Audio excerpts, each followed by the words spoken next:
6 o'clock, and I drew the short straw to facilitate the meeting, so I will call this meeting of the Martin County Water District to order. John Paul, would you lead us in a word of prayer, and then we'll please. Our Heavenly Father, as we come before you this evening, Lord, just give praise to your holy name, and praise to the name of Jesus Christ, our Lord and our Savior. To thank you, Heavenly Father, for another day upon this beautiful world that thy hands created. Lord, we ask as we begin this meeting here tonight, Lord, that you let us conduct it in peace and harmony that we should, as always, do as citizens of Martin County for the betterment of Martin County. Lord, we ask that you put a hedge of protection around our workers, keep them safe. We ask all this in the name of Jesus Christ, our Lord and our Savior. Amen.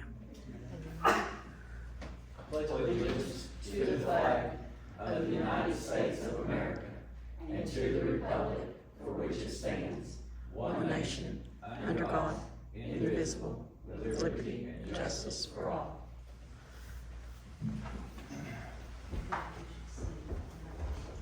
All right.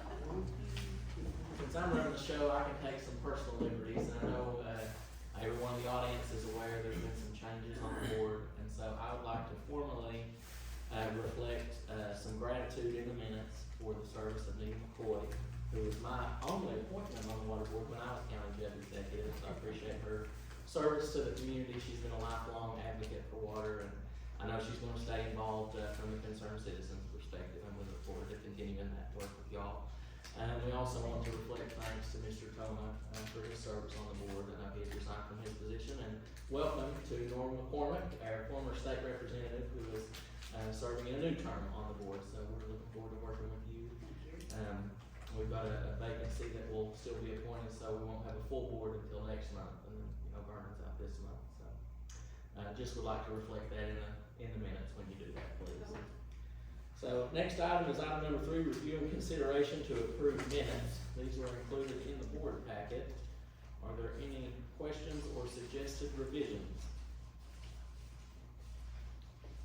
I'll make a motion to approve. We have a motion? A second. And a second. Any discussion? All in favor signify by saying aye. Aye. Any opposed? Motion carries. Item number 4 is review and consideration of the financial reports. We'll start, I guess, with the treasurer's report. How about the balance sheets? Okay, I don't know how it was with report A. So I was looking at 3A, is it the numbers? The numbers are messed up, aren't they?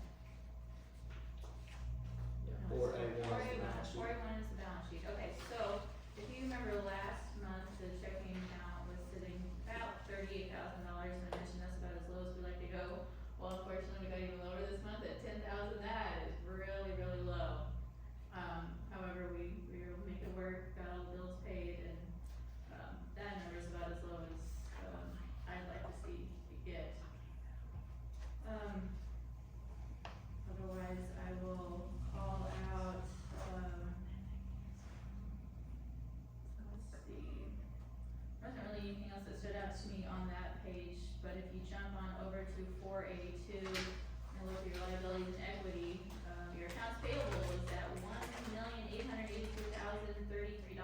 and that is showing the Kentucky Farmers Generator loan balance. That's why that is so high. It's just at $1.2 million to get that loan paid off. Otherwise, the assets, liability, and equity do in fact balance out at $20,730,425.85.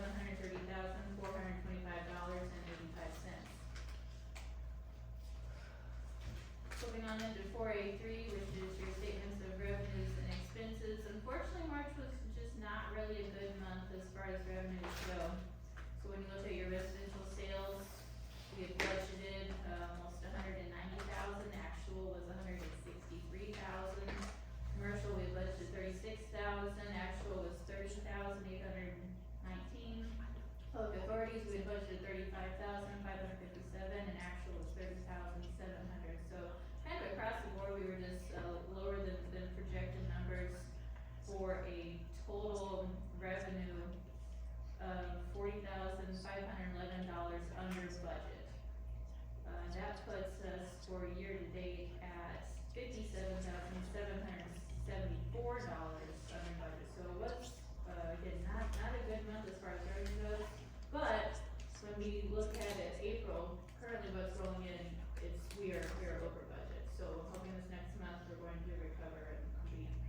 looking at expenses, there's a quick correction on utilities. The actual amount was actually $32,582, and that was a reflection of some inaccurate, estimates on those payments.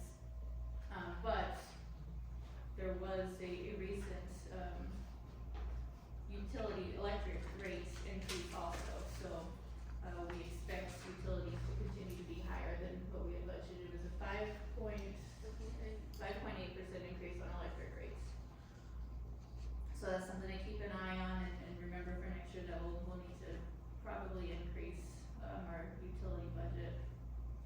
Otherwise, expenses were down a bit, for the month, which is good news since revenue is also down. When with that correction on the utilities, we were $33,509 under budget. And then year to date, we're pretty much on target there.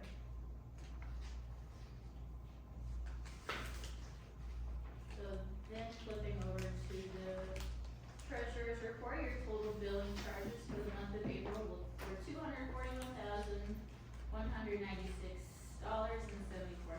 That was 12,792,270 gallons, 3,270 customers. We did get a check from Prestonsburg for $24,772.20 last month. Unfortunately, when we look at the bottom number on this page, or available balance, it's another negative. However, we do have several capital improvement bills in this list of bills that have been submitted for payment. So when I remove those bills, if, the bill submitted for payment coming out of operations was $279,421. That does still leave us with a negative balance of $43,559, and what we're gonna do there is just delay the second alliance payment this month. But, we're still confident we'll be able to get it paid next week or the following. Otherwise, everything else is gonna get paid. We would see that reflected in the chart showing that money owed to amounts at next month's meeting if it's not done before the meeting, right? Correct, it will show that there's only one, but, hopefully we also have some additional money coming to get that paid down to almost next to nothing too. The Prestonsburg utilities payment, is that for 1 month's worth, or is that? It is, and this coming month is 30,000, correct? Yeah, a little over 30. So, that's good. Looking then at 4A5, which is your treasurer's report, summary of cash and investments. Again, you can see on the operations account how low that got. We always have the EFT account though, which is also just operations money that hasn't been transferred over yet, so, we're really okay there. And then otherwise, I entertain any questions on any of those deposits or payments? Generator project, was that voted last month to be closed out? Yes. So we'll not reflect that until next month's financial report. Correct. Any other questions on the treasurer's report? If not, we'll need a motion to approve. Motion to approve. Second. Any other discussion? All in favor, signify by saying aye. Aye. Any opposed? Motion carries. Item 4B is the review and consideration to approve other financials. So for B1 is your billing summary. Again, we had 3,270 customers. 3,000, how many? 3,270 customers.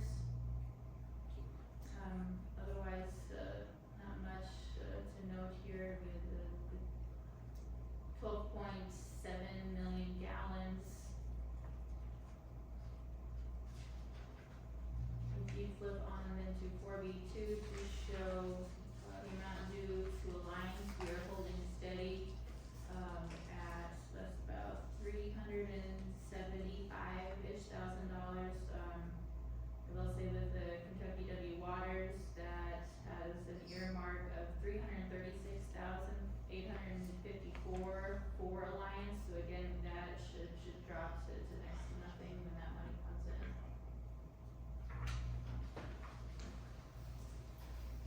service also include the funds owed to sanitation?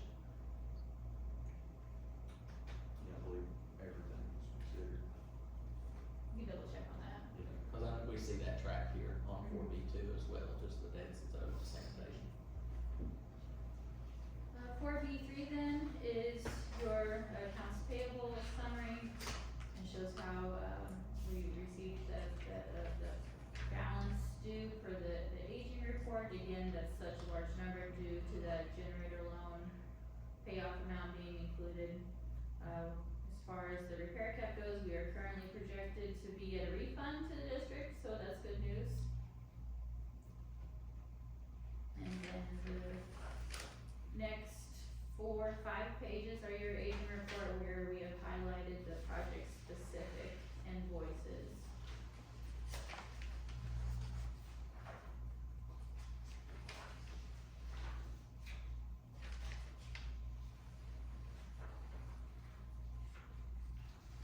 B9 is the bank reconciliation. Do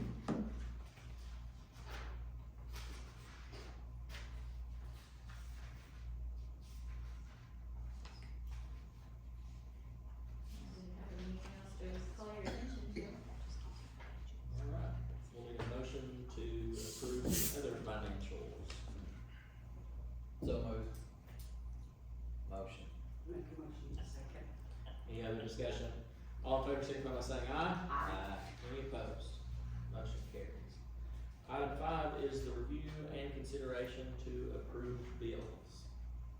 Did want to point out on the non-recurring charges, row 20 Bell Engineering, that should have been highlighted, that's for the 40 East improvements, so that's another, project That's correct. funded with bill, and that's a big one.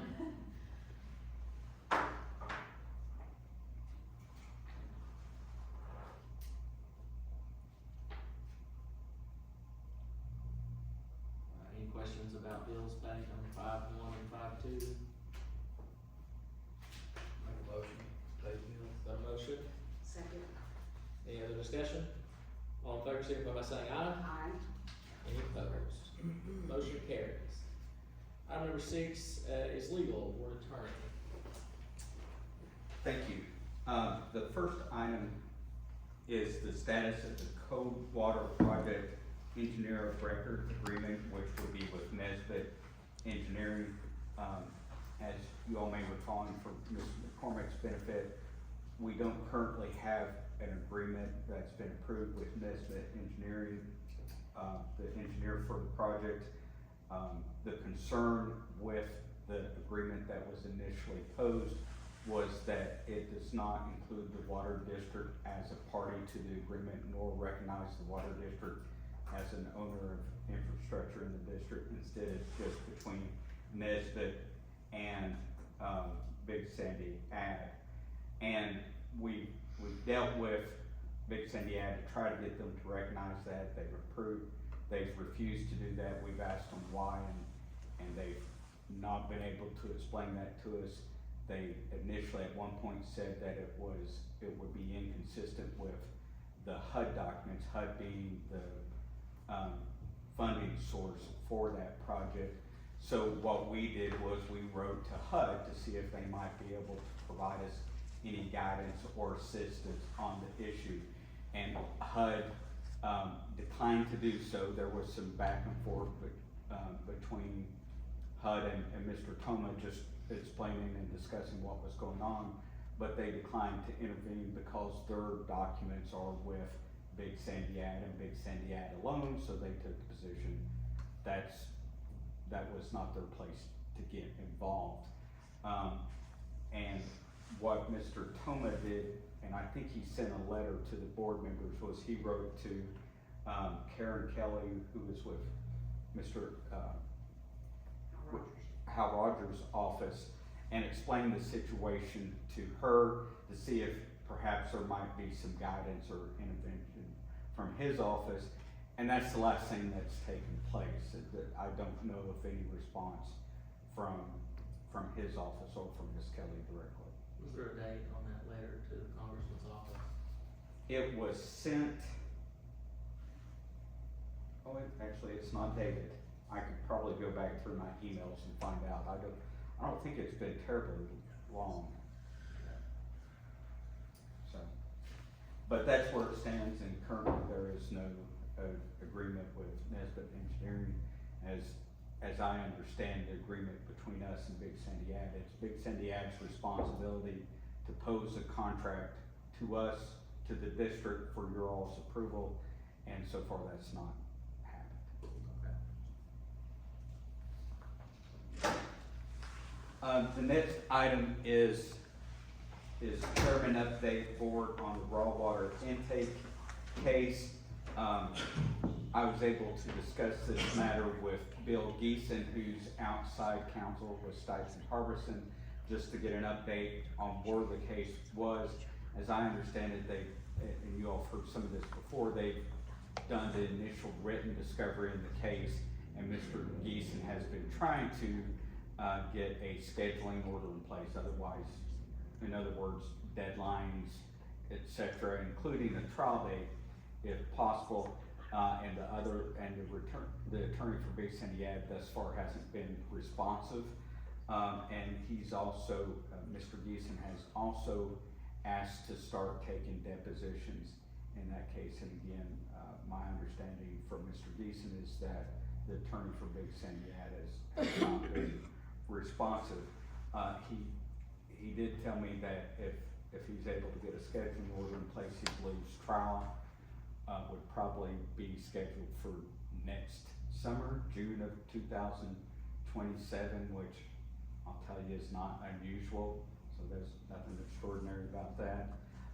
Mr. Geeson did tell me that he would be available at the next board meeting in May if you all would like to talk to him and ask him more specific questions about the status of the litigation or his thoughts about it. I think that might be a good idea, if he could at least teleconference in, he would be available via phone. Can't afford to pay to drive 3.5 hours there and back, so. Well, and you know, there's always Zoom calls, or if you wanna, maybe a representative of the board talk to him before then. However you all want to do it and be informed, that's up to you. Yeah. But just let me know and I'll be glad to get in touch with him.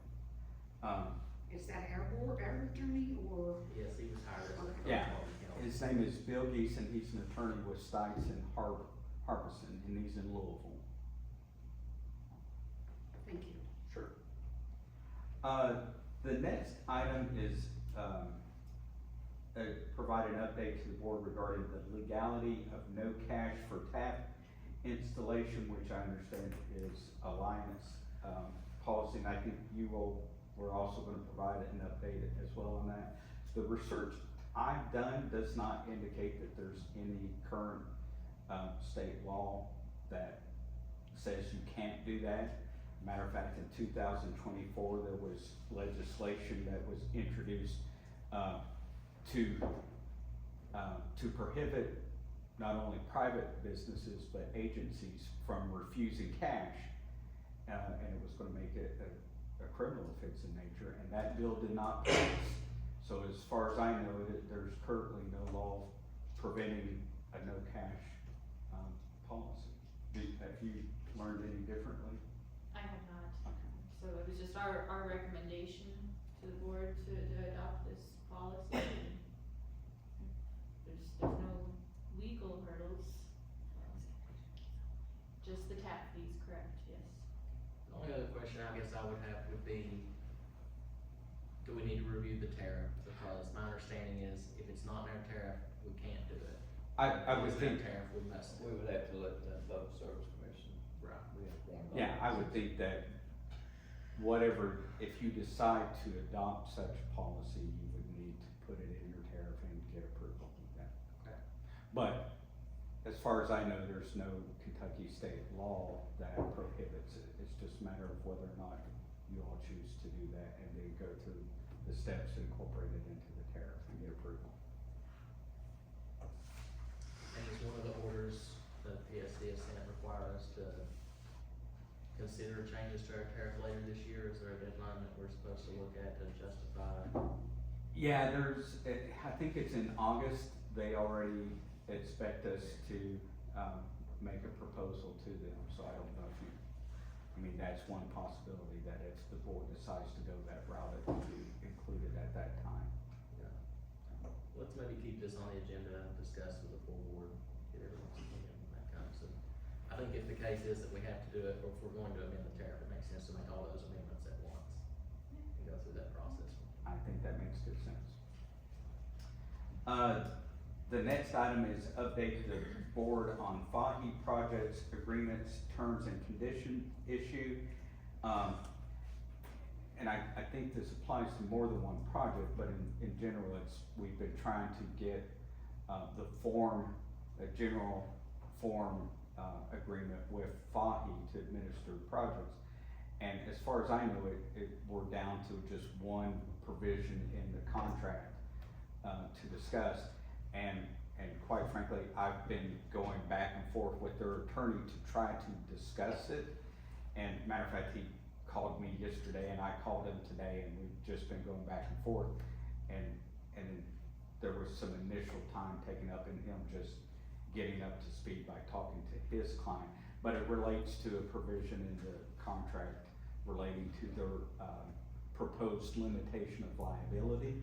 They want to limit their liability to the extent of the fees for the project, and we have instead proposed to either not have such a limitation of liability in the contract, or to have the limit tied to available insurance coverage for FAHI. So that's the discussion and issue. Stand your ground with them on that one. What's that? Stand your ground with them on that one. I'm in favor of standing my ground on that one. It's your all's choice, of course, but. And that's it. Any other questions for the attorney? One question. Sure. And I'm always full of questions. That's fine. What percentage of fees is FAHI charging to administer the funding that's coming down from legislation? I'm not sure off the top of my head if it's a set percentage. When I was reviewing the contract, it wasn't necessarily for that issue. And I know in each contract that I did look at, it was expressed as a set dollar amount, not as a. As a percentage? You're right, it probably is a percentage, but I don't know what that is. Is it reasonable, fair? I don't know what the percentage is, so I don't know if it's reasonable and. Well, Big Sandy always charges like 10% to administer funding. I would be glad to send you a copy of the FAHI contract that I looked at, and you can see. I just wanna make sure that as much money comes down to the county as possible, Sure. not going to another entity to administer the funding. I'm thinking that FAHI, changed their percentage because the states thought they were too high. And I'll be following that closely. if I'm not mistaken, they did that. I'm pretty sure Tim discussed that. Yeah, I don't know if we've seen the FAHI contracts. I haven't seen The it. full board. Sure. That'd be helpful. And actually, I thought of it as I was sitting here. After the meeting, I need to get your email address anyways. So I'll be glad to send that to all of you. Thank you, guys. Sure. Item number 7 is operations. 781, April 26th, we, worked with the Division of Water to update our lead and copper site plan. We've got lead and copper samples this year, happening on a 3-year cycle. Held meeting with board members, you and Vernon, to, discuss our FEMA projects, which we have another meeting set, next week, I believe, Jeff. PSC annual report and the PSC gross revenue report were submitted. Our 2025 audit was submitted to the DLG, and our SAM.gov account was renewed for 2026.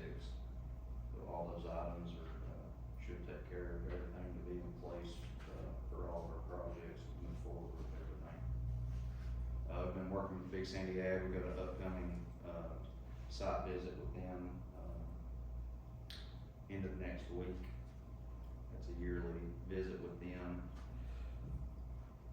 Generator project, we, worked with the Martin County Treasurer and First State Bank to get those, get that account paid off, so we could close that bank account.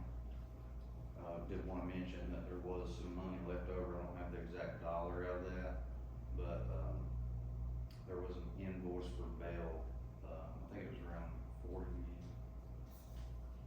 $40,815, and, that was within the period of performance. And, I spoke with Ray from Big Sandy Gap this morning, and, he spoke with, Kentucky Emergency Management about that, and they are gonna get that submitted for reimbursement, so that should hopefully take care of that full account. Water treatment, the reservoir is currently full still. We did get the chlorine bulk tanks that y'all ordered or voted on for us to order. Those have been ordered, those should be delivered within the next 2 weeks. We expect to get those installed, we're gonna do the installation on those. We expect to get those installed in May. We gotta do a little bit of adjustment where they're chemicals so that we can still feed while we move the old tanks out and bring new in. We installed a refurbished online turbidimeter for filter 5. If y'all remember, we kinda talked about filter 5 on MORs last time about being, touch higher than the rest of them, which was sort of raised concern. And when we did our calibrations on everything, we ended up having to take a refurbished unit, put in there, and our numbers are, back to, normal compared to the rest of the filters. Distribution, we fixed 31 leaks in March, estimated 2.5 million gallons. The 292 telemetry project, Microcom was out on site to finish installation. They did install the cellular that we talked about, and they are in that last, change order, they are gonna be paying for that long-term, for the cellular, services for that. So, that project should be wrapping up, and we do have that 292 pump station on automatic now. We're able to operate every, pump station in the entire system, from the plant now, so that's it. That saves a lot. Yeah, it's Man, at least 6 to 8 hours a week, probably, just running back and forth. an hour to get up there and there, Yeah. That one's way out there. Meter project, we got all of our commercial meters installed besides 2. I have a, quote for, the Dempsey pit that we're proposing to have an outside contractor help us install, a brand new pit. And then we've got one more, the old courthouse out here. We're waiting on a PRV, so as soon as we get that in, that'll be all commercial meters installed throughout the system. We've installed a couple of the zone meters. We've received the ultrasonic leak detection meter that we ordered, and we, what is that? that is a, portable meter that we can take out and either dig a line up or have a kit that we can put basically transducers to tell how much water is flowing through a pipe, to be able to tell, from this point forward, how many gallons per minute. So it's something used by leak detection, Leak detection, yeah. so it's not a permanent fixture in one place. No, that's one that you can, just take around and solve whatever problems that you're trying to solve out in the system. For the FEMA projects, we did get the 292 pump and motor installed, and, 40 West, pump station, we had a motor go down. We're currently looking at, getting some quotes to compare, rebuild versus, new and what those costs are, and I should have something for you all as soon as I receive everything. And we also, tore apart the control valve to inspect, and we're trying to get quotes to, be able to get that fixed so that we can, go back to automatic operations for that. It allows water to bleed through, so we get that fixed, water won't bleed through, we'll be able to have a second pump that can work on auto in 40 West pump station. 7A2 is your, distribution chart. That's what's going out of the water plant. As you can see, we kind of dropped down pretty good in March, probably the lowest I've ever seen it going out of the plant. We did also have less sales but we are seeing still kind of similar numbers. And, April, we had, you know, quite a bit more sales, I think 10 or 12% more, so, that's pretty good coming out of the water plant, and I think that contributes to some of the water still being in the reservoir without pumping and not having as much rain as what we'd like. 7A3 is your water plant operation and water quality analysis. Nothing really, specific here, other than, you know, we did pass all of our samples and we are in complete, you know, compliance. We were able to pump 3.6 million to the prison. That's really all on that. 7A4 is your customer service requests and work orders.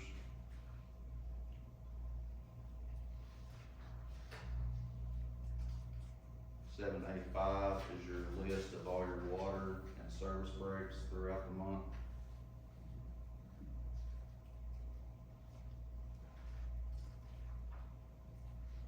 7A6 is your repair expenses ending in February. We're sitting at a year-to-date total of $10,018 out of $150,000, leaving us at 7%.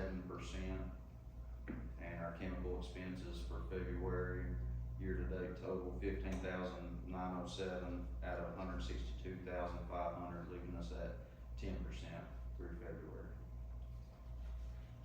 Following that are your 7A7 through 7A9 are your monthly transaction notes that hit each one of those line items for those accounts.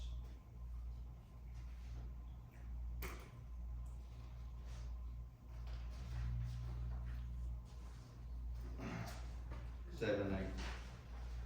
Go ahead. When you talk about weed killer, what are you using? I'm just curious. It's pretty close to some water lines.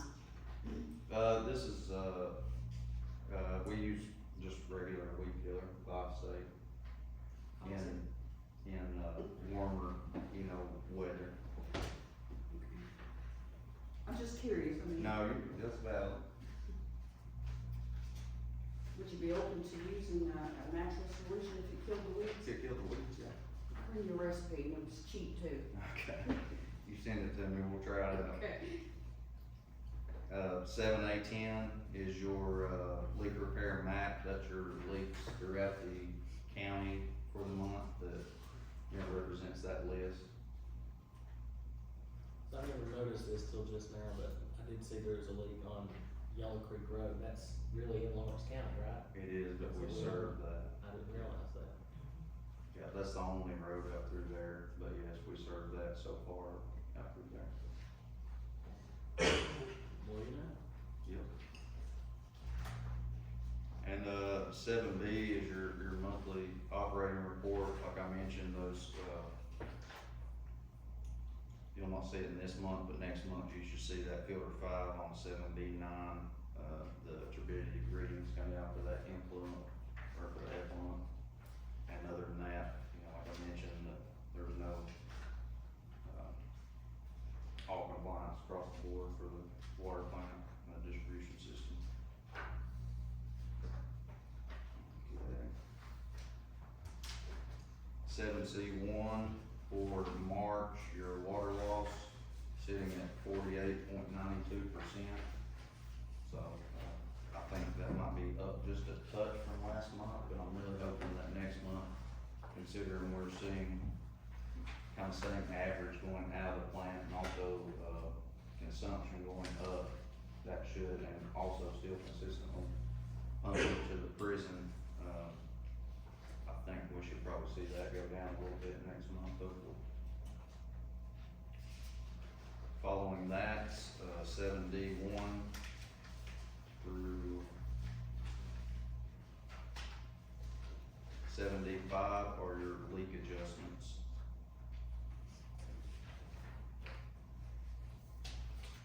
Any questions about the leak adjustments? We'll need a motion to approve those. Motion. Second. Motion and second, any other discussion? All in favor, signify by saying aye. Aye. Any opposed? Motion carries. number 8, capital projects report.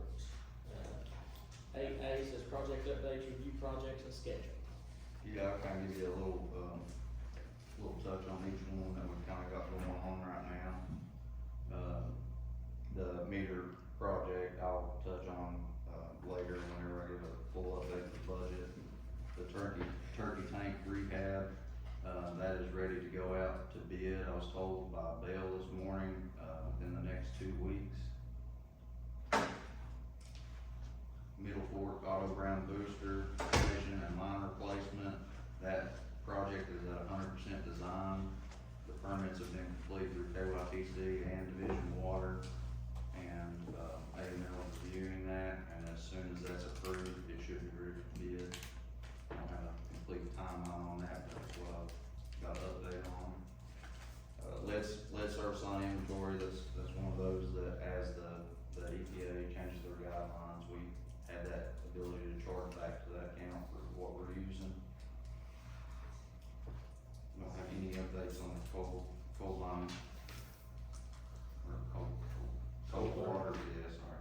Cold water line improvement project phase 1, Route 40 East, I was told that was ready to go out to bid next week.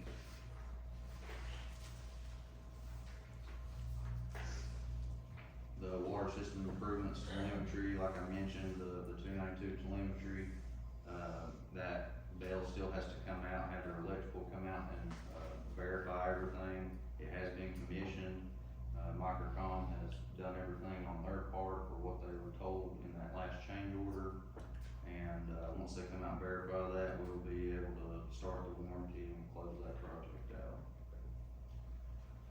Raw water intake, I was told that, Big Sandy Ad is going after more money and possibly funding that through the ad, and I was told that, not an exact number, but just a roundabout, that $150,000 is still needed to finish that project. Do they say a source of funds they were pursuing? I didn't ask a specific source, and I followed up on that. Be just worth knowing. Yeah.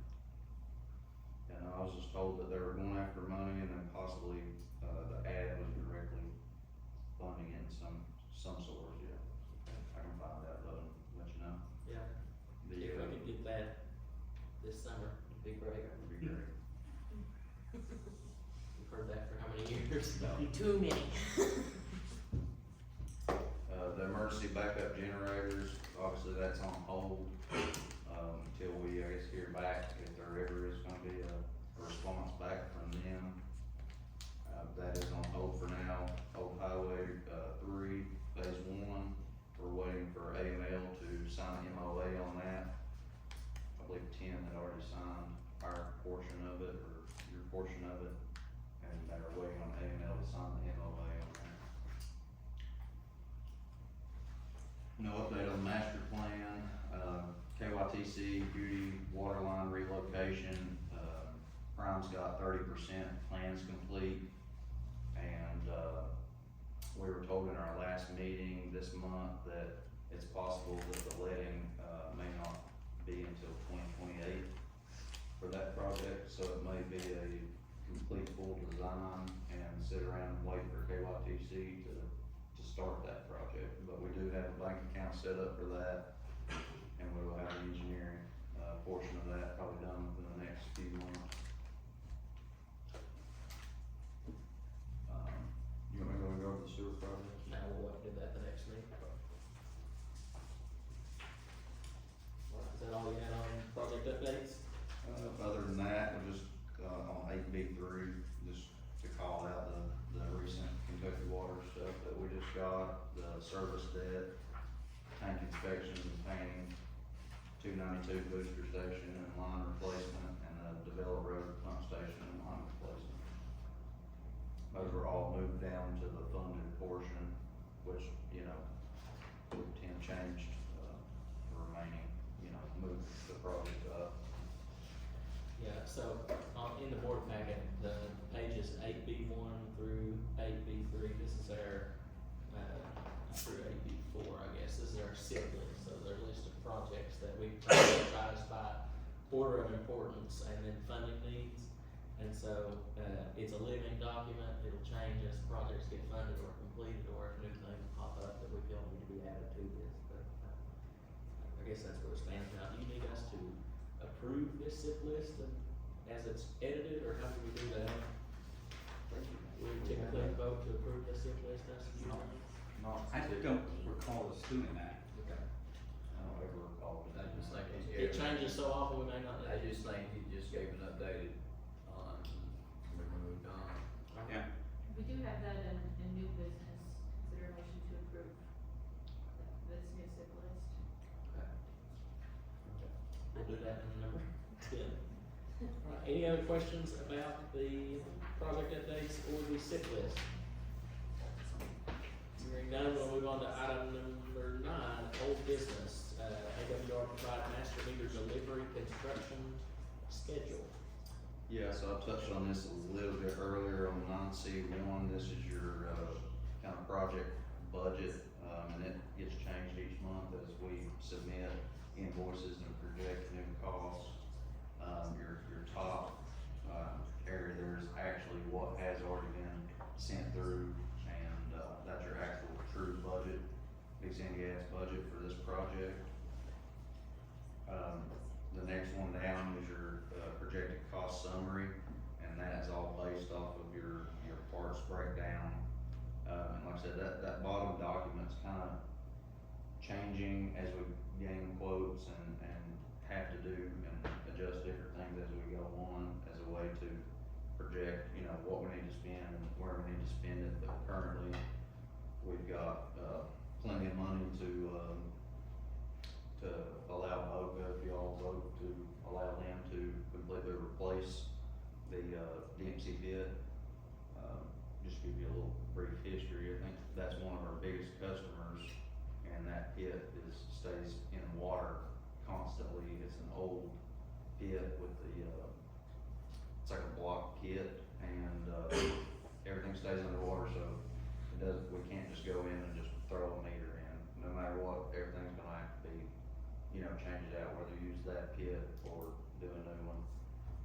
Boca has put together a, price estimate or a quote for us to completely put a brand new pit and all parts inside that pit with us to provide the meter that we already have. And that's the only project that we'll need, outside services for, as far as the meters out in the field. So what that looks like is us to come in, schedule at the Dempsey, apartments out there to, cut in 2 T's and some valves, and that way it gives Boga a day to come in and without interrupting service after we do what we need to do and put a brand new pit in. And the pit that we currently have right now, it's also kind of a safety hazard and, for our employees, and then plus, kids out there and stuff. There's, the lid itself is like a concrete lid with, kind of missing parts of the lid, I guess you'd say, so. Would that be repaired with the replacement of the meter? Yeah, well, what that pit would turn into would be a bypass in an emergency situation if you needed to, work on this meter, the new meter involved.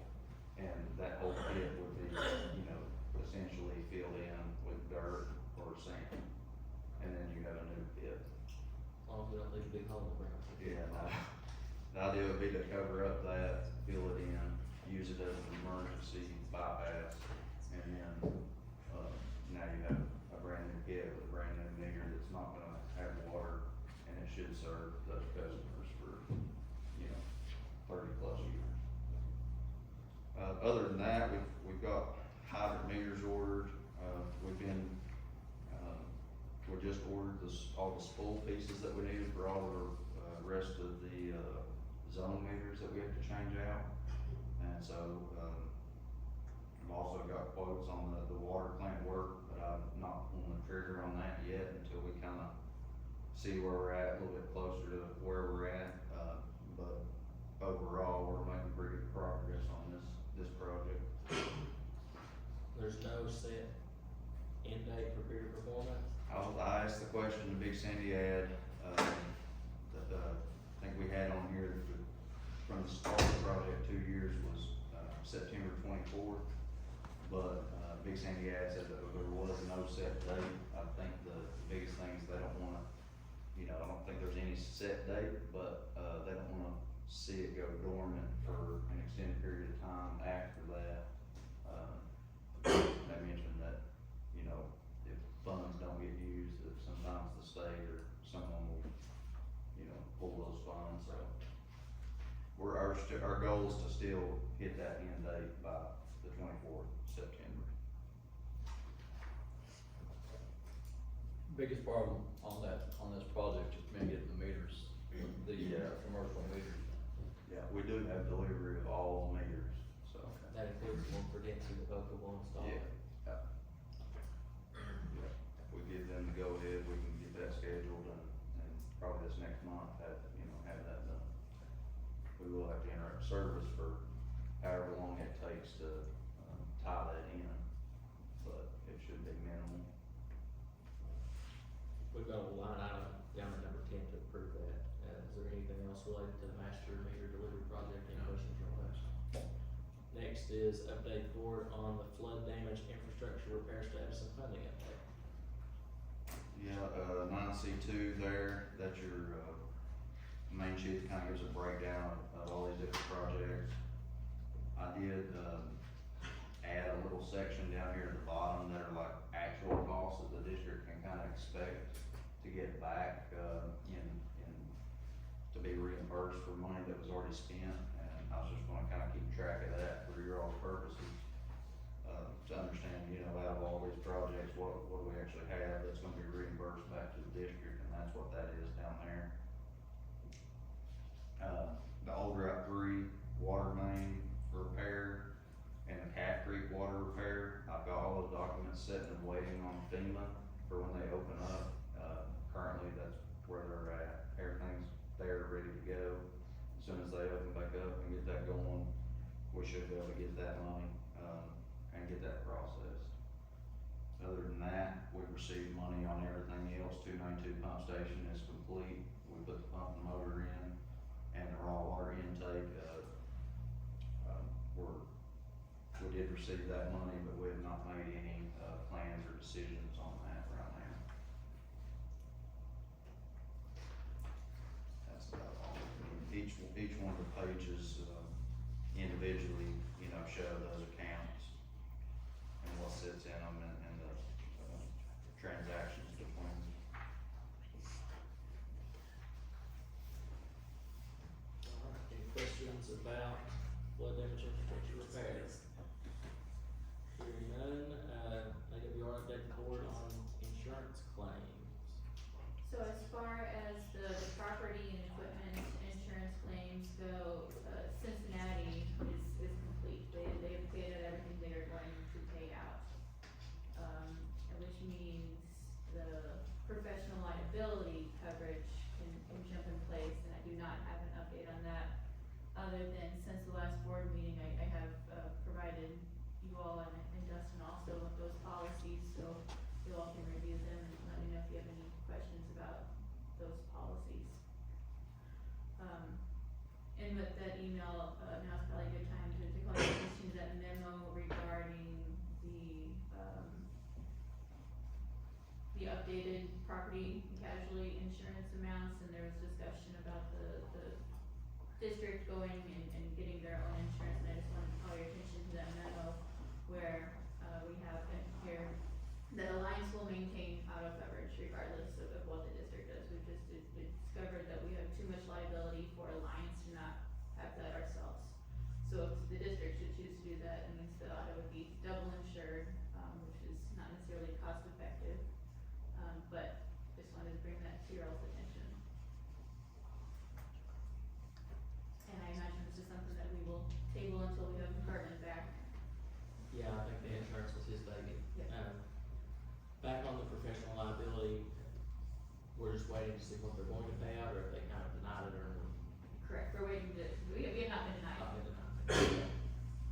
Hopefully we have an update on that next month. Alright, any other questions on insurance? Are we talking insurance, what type of insurance are we talking about?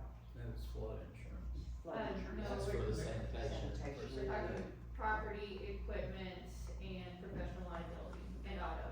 Yeah, we had attempted back in the fall, we'd advertised actually a couple times for the district to do it directly, and didn't receive any bids or interest, so we kind of taken the plan that AWR has solicited for us. 9D says AWR discuss operator succession plan. So this document was emailed to you all, and basically what this lines out is the steps that we already are doing, the actions that we're taking to, ensure that we have as many operators as we can at all times, but it's written down and it's documented for you all now, and this is a working document, because if you look at, the second 2 pages there, I'm sorry, it's just the last page, it actually calls out the current status of what licenses we have, who has what is in the works. So, on the water side, we have, always had good coverage there. And just to call out some specific things in this plan, again, these are things we're already doing, but we provide bonuses for employees to go get certifications, we provide on-the-job training, to sit for those exams. We have twice annual employee evaluations, where part of that includes determining, okay, what license do you currently have, and then also looking at what are you able to pursue, and our expectation is that at all times, every employee is pursuing something to just continually, improve what certifications they have. Again, this is going to be a working document, but, the first 3 pages as far as, what we're doing and what we'll continue doing, that's what we have in place and we'll continue to have in place, and, again, on the water side, we're sitting pretty there. Don't need approval on this document, right, just to keep it as updated on it when it changes. If that's what you would like, yes. Yeah. Questions on the succession plan?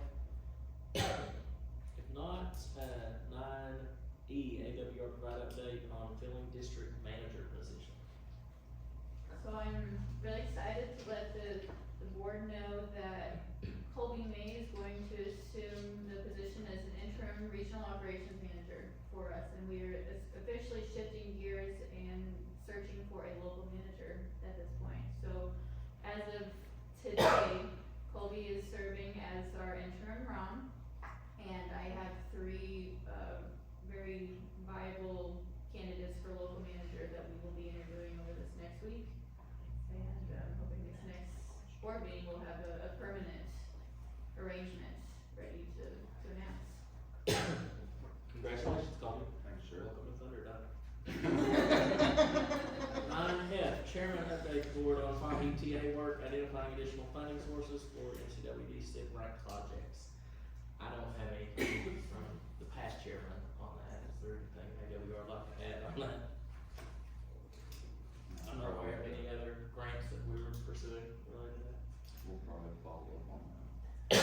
Alright, that moves on to new business. Item 10A, consider motion for the board to approve new 10-year SIP list and rankings. We reviewed the SIP list under the old business. We'll just need a motion to approve. Make a motion to Second. approve it. Motion second, any further discussion?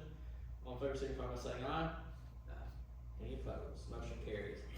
Item 10B, consider a motion to elect new officers. I recommend let's until we get the full board and Vernon back, because we may wanna put Vernon in something. I want him to be here for that. You need to do that when he's not here. It may be worthwhile though to name like a temporary kind of presiding officer or chairman to sign paperwork related to some of these grant programs that we don't wanna wait 30 days to get behind on. And so I know John has served in that role in the past and has graciously agreed that he would do that on an interim basis, so. I got a short straw. You got the short straw. You got the short straw that round. And you can sign the paperwork in the meantime, but I would be glad to make the motion that we nominate John Paul to be our interim, chairman until we elect new officers. And I second. Any other discussion? I'm gonna say nay. All in favor say aye. Aye. Any opposed? Guess I'm not voting. You're outvoted, congratulations. We will revisit the election of new officers when the other vacancy is filled at next month's meeting. Item 10C, consider motion for chairman to execute MOAs with KA for W Waters projects. Do we have those MOAs for the W Waters? Not that I've seen. Okay, that could be I revisited think that next might month. have been proactive or proactive, going ahead and getting the approval ahead of time. Yeah, typically, and normally you know a lot about this, when the legislature approves stuff, it takes 30 to 60 days really for all that stuff to roll out, so I've not seen anything yet on all the W Waters projects that were announced. I would anticipate maybe by next month or in June, we'll see a lot of that. So 10D, consider a motion of the board to approve subcontractor work with Boca for the Dempsey Housing meter vault installation as part of the meter project. We touched on this during the old business. It's my understanding we have the funds within the grant funding to cover this project, and we just need a motion to I'll approve. make the motion. Second. Any other discussion? All in favor signify by saying aye. Aye. Any opposed? Motion carries. Item 10E, consider a motion to open a non-interest bearing account with First State Bank to be identified as Old Route 3 Waterline Rehab Phase 2 WSRP. We're gonna have to have a number of changes done to Yes. all the bank accounts, especially as another member gets appointed on. How timely is this? Do we need this account set up like immediately so that we can receive? Well, it usually takes a week or so before it's set up anyway. The only people waiting on this is AML, and they were taking just a proactive approach. This project's gonna be a little bit before it really gets. So on. could And this I way? can't actually do this until I receive the signed minutes, which will be next month anyway. Okay. So if we approve it now, with any members that are appointed in the meantime? I'm just trying to think from a legal perspective, Dustin, if we open an account today, do we need to amend that motion next month if there are new members? If you opened it, I mean, So you're voting to open it. I will you make sure. all have, I'm sorry. No, you all can open, you have majority to open an account, Yeah, but you'll need to then add them to the account. okay. So, but that would take place typically later, so we're good at least to move forward with voting to open this account today. So we'll need a motion. to do Yeah, I so. make the motion to. I'll second. Any other discussion? All in favor signify by saying aye. Aye. Any opposed? Motion carries. 10F, AWR present the board with an annual red flag policy, identity theft prevention program. And that's just an annual, program that we have with the Office of Water Resources. And that's just, stating that, you know, all of the office staff, we read it, we make sure that everybody, you know, brings in their correct identification, we verify who the person is, any personal or sensitive information relating to their ID, their social, or, you know, any information, we keep that, out of public view, you know, we keep that sensitive material locked away. But that's just the policy that we provide once a year to the board. And board members, a copy of that is in your packet on pages 10F1 through 10F5. All right, any other questions about the identity theft program? No. 10G, consider a motion to authorize board attorney to notify PSC of Nina McCoy's position vacancy. Can we combine these, Dustin, because there's also notification of PSC for the appointment of Norman McCormick and Tim Tomer's position vacancy as well? Sure, and the reason for this agenda item is it's a statutory requirement for the water district to notify the PSC when there's a vacancy or an appointment, so it's appropriate in the case of Nina McCoy, Ms. McCormick, and Mr. Toma to do that. Okay, so we'll need I'll make the motion. Second. motion second, any other discussion? All in favor signify by saying aye. Aye. Any opposed? Motion carries.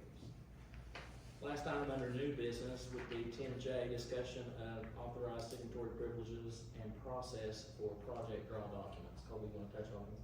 Yeah, so I reached out to, Big Sandy AML, and some of the other funding sources, just to, you know, verify with them, you know, what we need, from a perspective of, you know, to be able to sign, or someone to sign for the projects, keeping them moving forward, and, you know, so, voting in from interim chairman in that place to be able to sign temporarily, was sufficient enough for all of them.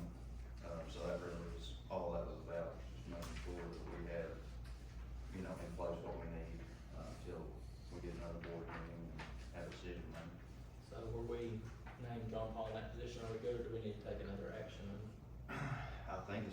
long as he is, voted in as interim chairman, and that's, shown on the minutes, and we keep documentation of that, we should be good. Well, I'm good with that. That's all we've got under new business. Item 11 on the agenda is to consider a motion to convene the closed executive session. I'd recommend we table this until next month, with a full board. If we're gonna talk about the pending litigation, we might as well have that conversation once instead of going through all that same process. I agree with that. So that means we'll jump down to item 14, which is guest speakers with a maximum of 5 minutes. Is this a little? What was it?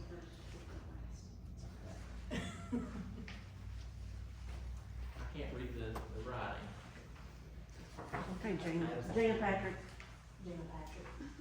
I was just gonna comment on whatever anybody said, I have no complaints. I just want clean water for everybody. Amen. Don't we all? So that was Gina and Roger was with you too. Yeah, he's with me, yeah, but he just left, he's good. All right. Well, we appreciate you all coming out. Absolutely. These aren't always the most exciting meetings to sit through, but. No, this is actually been a different. That's a good way to describe it, Tom. So Madison, I guess that leaves you with a public comment. Yeah, just real quick. I have two things, but I'll do the first big thing first. I wanted to, as I was just thinking about this past couple weeks, the work that I do with Martin County Concerned Citizens, what the board has been going through, what Alliance has been going through, and the community's been going through, most importantly, I just felt it on my heart to just write a speech, just a message for all of us, and myself included, and wanted to share it with the public. Hello, Water Board members, and the newest member, Norma Kirk, welcome to the board. Just wanted to share some thoughts regarding all the different changes, opportunities, and moments our community has been working through when it comes to our water story. Within the past 2 weeks or so, our community was granted close to $26 million for several water and sanitation projects. This board has one of the greatest opportunities in making sure that every cent of this money is spent directly for the people. What do I mean when I say every cent spent directly for the people? What I mean is each and every dollar is already allocated to a project. And with each project, this will help and support and advance our system in ways it never has been before. Let's all, as a community, make sure that these dollars go straight towards the work and the future improvements for both our water and sanitation system. This is a moment where we all need to continue to work together to hold each other accountable, bringing transparency to the forefront when it comes to the core decisions and changes, bringing the community along the way when it comes to understanding this work, and having each and every resident voice heard. I have been working with this board and several versions of this board and Alliance Water Resources for almost half a decade. And I've been supporting Martin County Concerned Citizens boots on the ground since 2019. I am one of many residents who are dedicated to see our water system and our sanitation system for our community to improve and changes for all present and future livelihoods. This new chapter with these W Water funds doesn't stop our work, but it continues to strengthen our work and service to the community in ways we never thought would be possible. So for all current board members and even future new board members, please know and understand that you represent the people of this town. Every decision you make impacts our water and sanitation system, affects all of us. You have to truly know our water system, its story, its history, and the true concerns and stressors residents share, because that helps us become more transparent, trusting, understanding when it comes to what these meetings, discussions go over.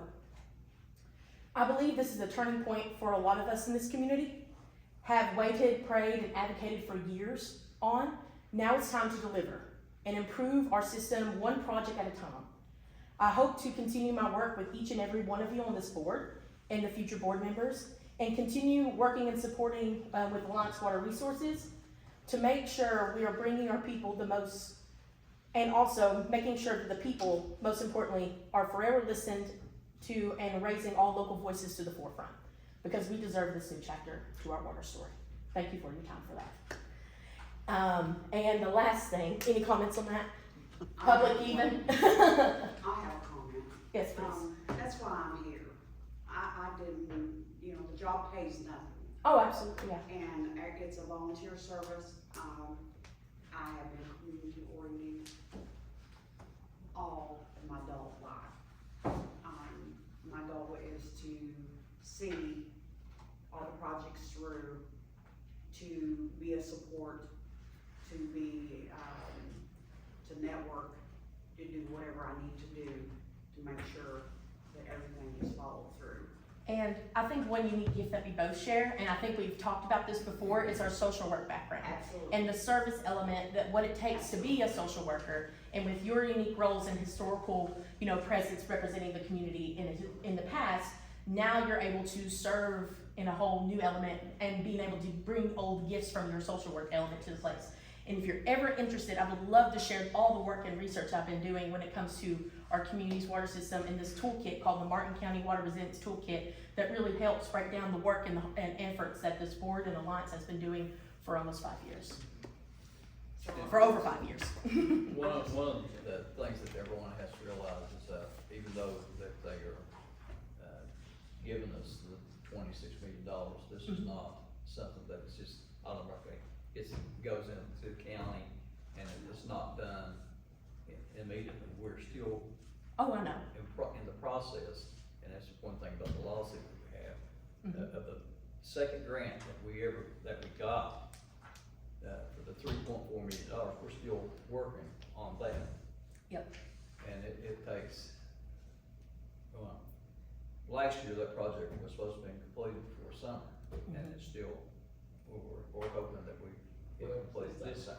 We know these things take time and patience and all these projects, Well, but I think this is very beyond the scope of what I it's know. supposed to be, and that's what's so frustrating yeah. to me, because that was the project that started, when it first started, they was gonna put the whole $3.4 million in the river. We had no input into how that was going to work. And we started questioning, why would you do that? Because it didn't work the last time, I don't think it would work this time.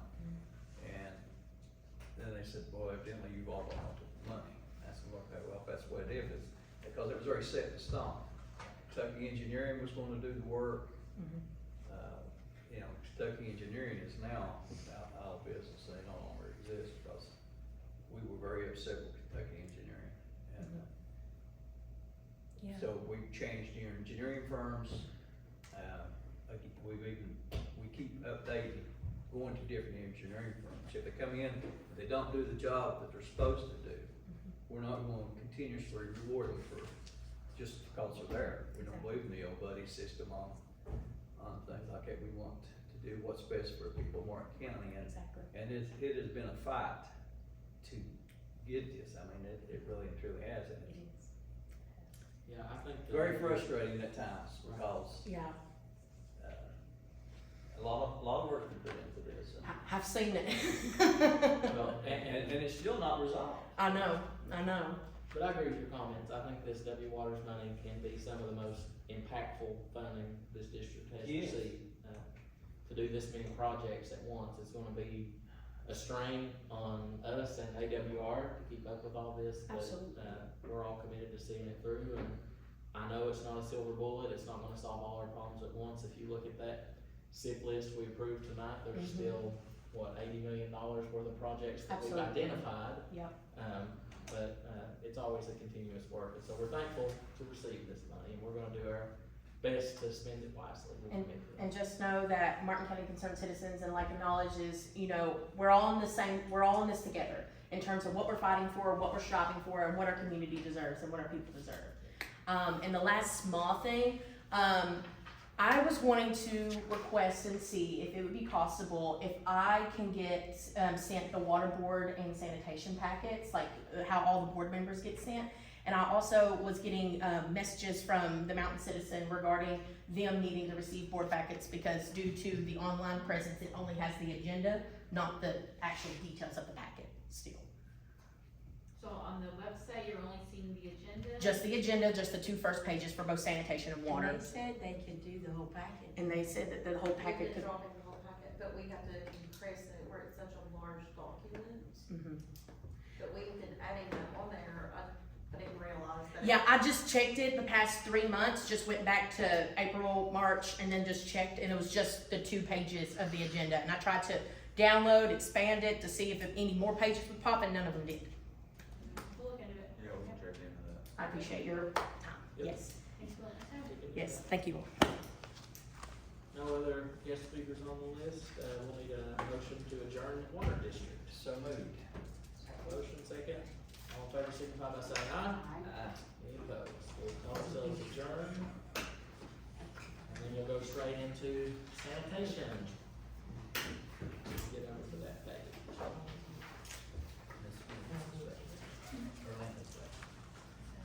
We'll call the Martin County Sanitation District meeting to order at 7:11 p.m. Item number 2 on the agenda is to review and consideration to approve minutes. So moved. Got a motion? Second, any discussion? All in favor signify by saying aye. Aye. Any opposed? Motion carries. Erica, I know you mentioned that Arlena was coming. Do we want to move her up on the agenda since she is here? Arlena, you have an item related to some insurance that our sanitation district has. Thank you. We just wanted to take this opportunity to share some information with you. We've had a flood insurance policy for the sanitation district for many, many years. And I guess through some twists and turns, we possibly found something you might be interested in, but we're not actually recommending this, but we just wanted to share with you. So we had the flood policy on the building down at the sanitation plant, and we have $500,000 on that structure. We have $276,000 on the equipment inside that is covered by the flood insurance, through the National Flood Insurance Program. That policy would be in effect tomorrow. It has a very pricey premium, that comes along with it.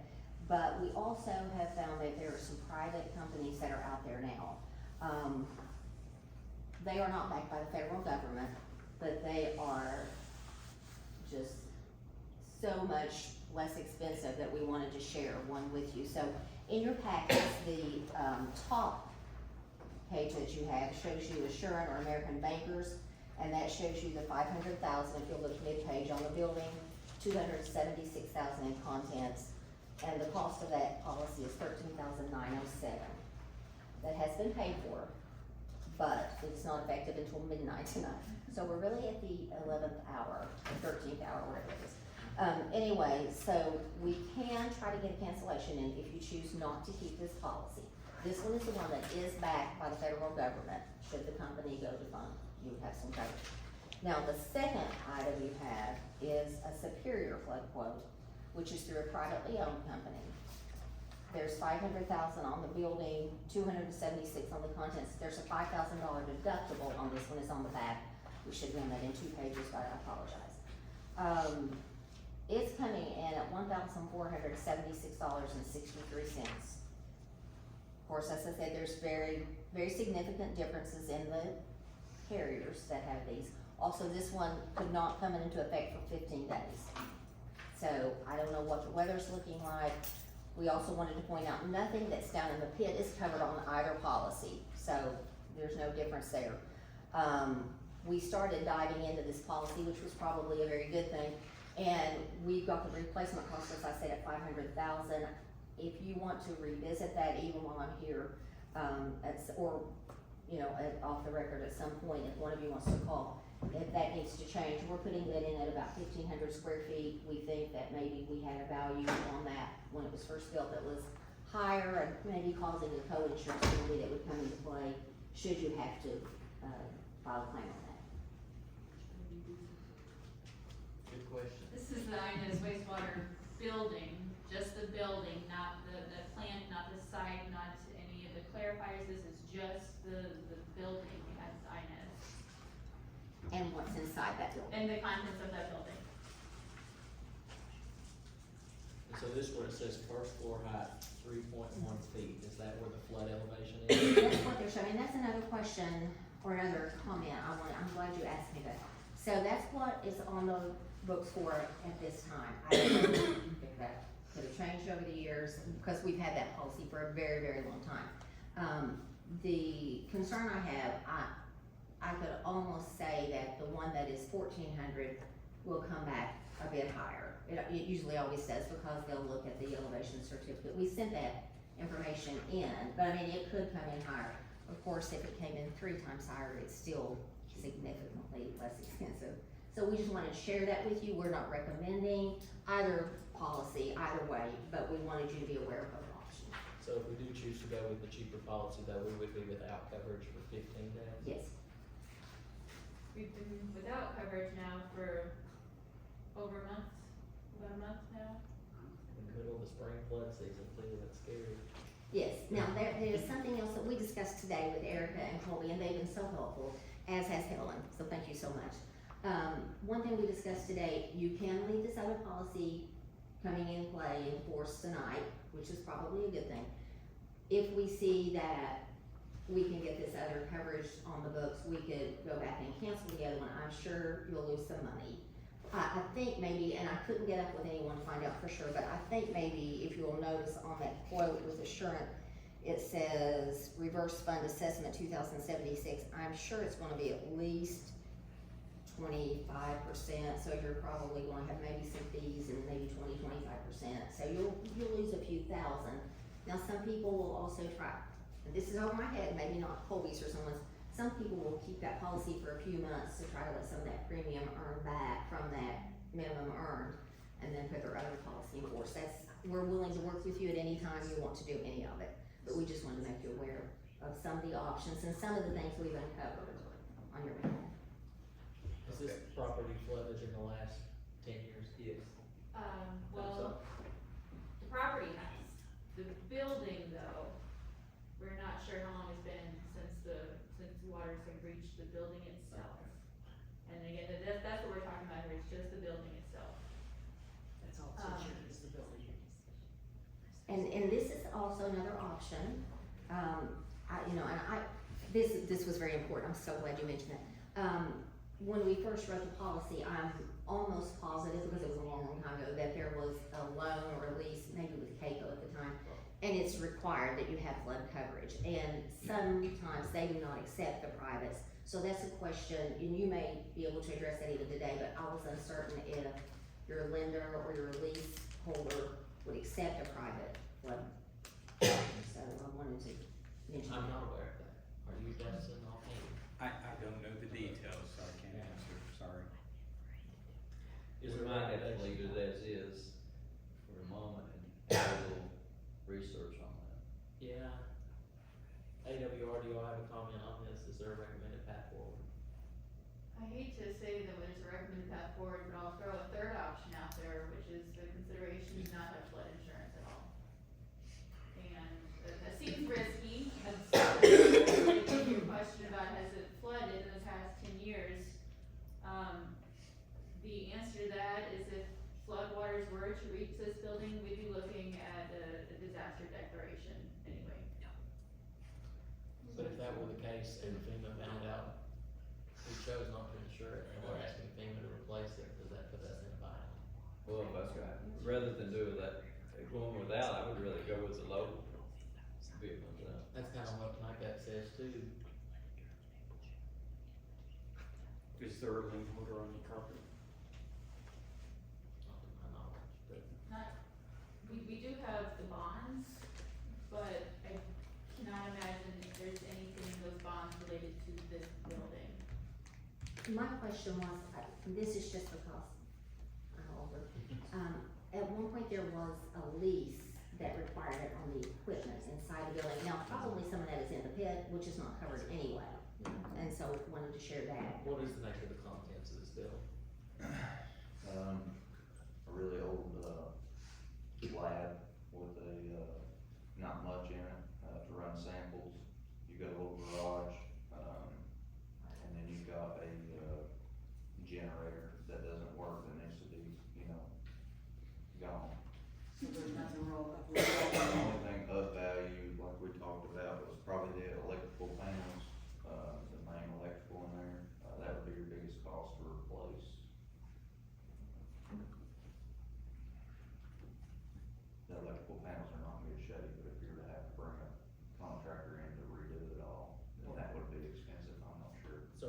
these costs, this $13,900 for the assurance plan, that is an annual, that's a year invoice. This $1476.63 is an annual. That's what they're telling me now. The assurance is what has already been applied for, will be effective at midnight. Right, this would be a cost. The other one is a quote only, which is subject to change, but it shouldn't change. Or should we say that? What do you call that? But normally they don't change significantly, even if it But doubles. even if it went up to $2,800. It's still cheaper. We still say 10,000. Right, that's why we want to point that out to you today. Well, we'll need a motion to approve whichever direction y'all feel. Use the motion on through. Well, I'll make the motion that we go with the cheaper one. Superior Court, is that the Superior? Yeah. Now, I will need to get with someone tomorrow to sign the applications and send payment for that. I also will need someone to sign that cancellation so I can try to go to the office. I can't guarantee you that it will cancel because it's after business hours, but I wanna send it in and ask for it to be canceled prior to the issue date so we can get a full refund. You know, even if we don't get a full refund, we still might be money ahead by making this. Correct, I mean, and like I said, we're good either way, it's whatever you all want to do, but I would like to, if we're going to go with the new one, I think we should probably try to send that cancel in today. They told us that if we got it in today, we could get full refund. Okay. Get it in by midnight. So, do you have that cancellation form to sign? You had emailed that, what kind of signature was required on that form? You can do a DocuSign, or whoever has authority just can sign to cancel. We'll have to elect an interim chairman before we actually sign that. But, for the purpose of this item, we have a motion on the floor to accept the, policy from Superior Flooding. Do we have a second? I second. Any further discussion? All in favor, signify by saying aye. Aye. Any opposed? We're gonna go with that route. I can get John Paul to sign it, but not until we elect him as our interim chair. Okay. We will take care of it. I don't have the form, but if you get it to me before midnight, I'll try to forward it. Okay, if it's on Erica's computer, Okay. we'll take care of it before we elect him. Thank you for your time, and if we can ever serve you with other insurance products, please call us. We used to represent you and have the coverage for the board. Of course, now that it's with Alliance and it's with their policy, but we would love to serve you again. Thank you. Thank you. Thank you. All right. We'll go back just to the list of the agenda, and don't forget, we'll get you interim before the end of this meeting, so you can sign it. Man, you already got some homework, Item number 3 is, review and consideration of financial reports. Sir, on page 3A1, we have our balance sheets in comparison to water, looking a little bit healthier here. So in our checking accounts at the end of March, we had $40,932 sitting in the bank. That left our total current assets at $271,699.26. If you flip on over to 3A2, that shows your liability and equity. Our accounts payable on sanitation is sitting at $458,921.46.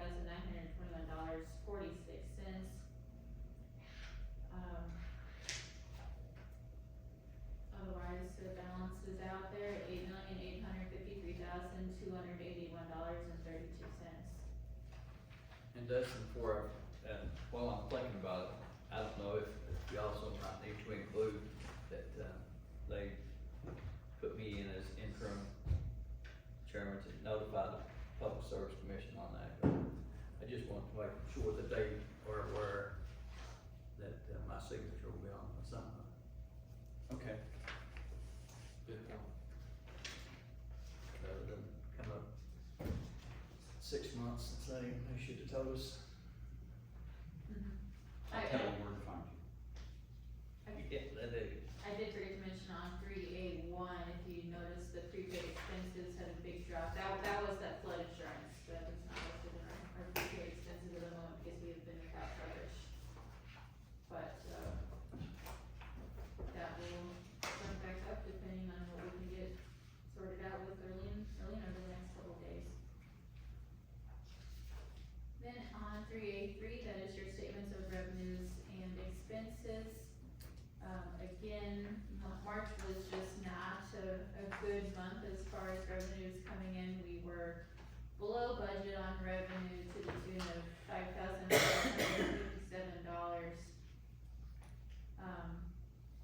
Year to date, I didn't do the math on that, but year to date, we are over budget just a little bit, so again, I'm hoping that when we look at these next month, April has been healthier, and I expect that we'll be able to bounce right back and be right on track.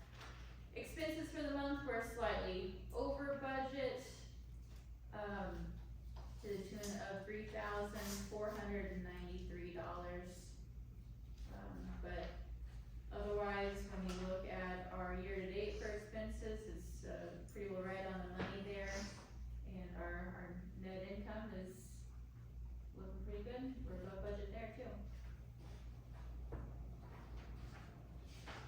On the treasury report,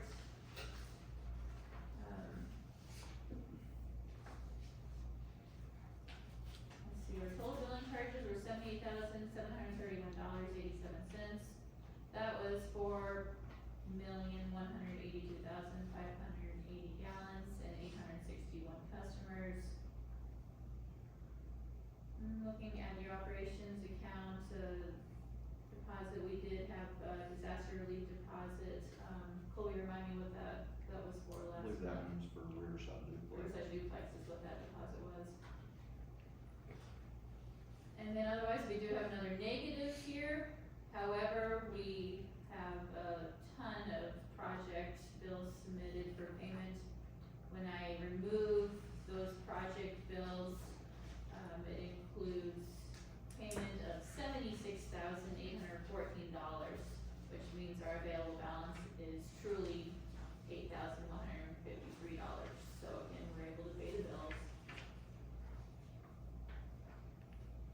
385 is your treasury report.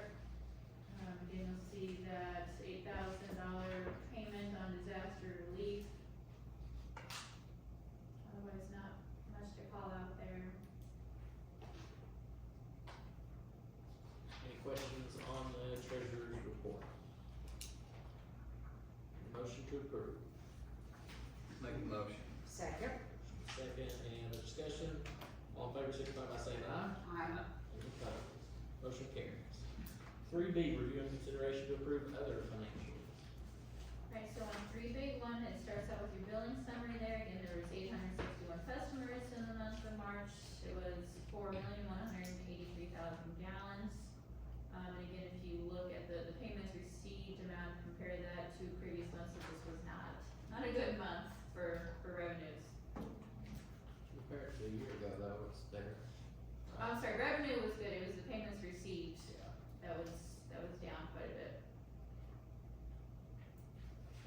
On 3B2, it shows the outstanding vendor debt. This includes,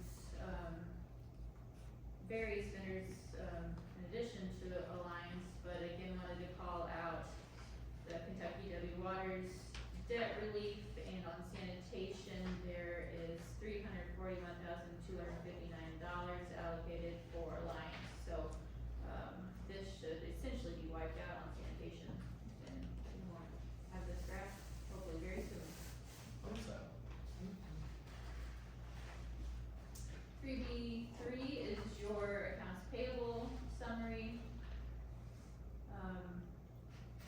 You can see how we arrived at the balance on the aging report, $440,636.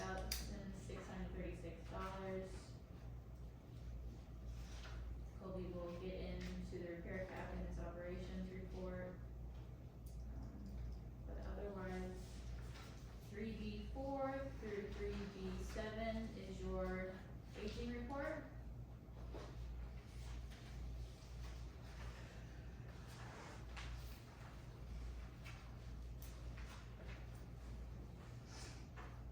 Wrapped up with the bank reconciliation on 3B8.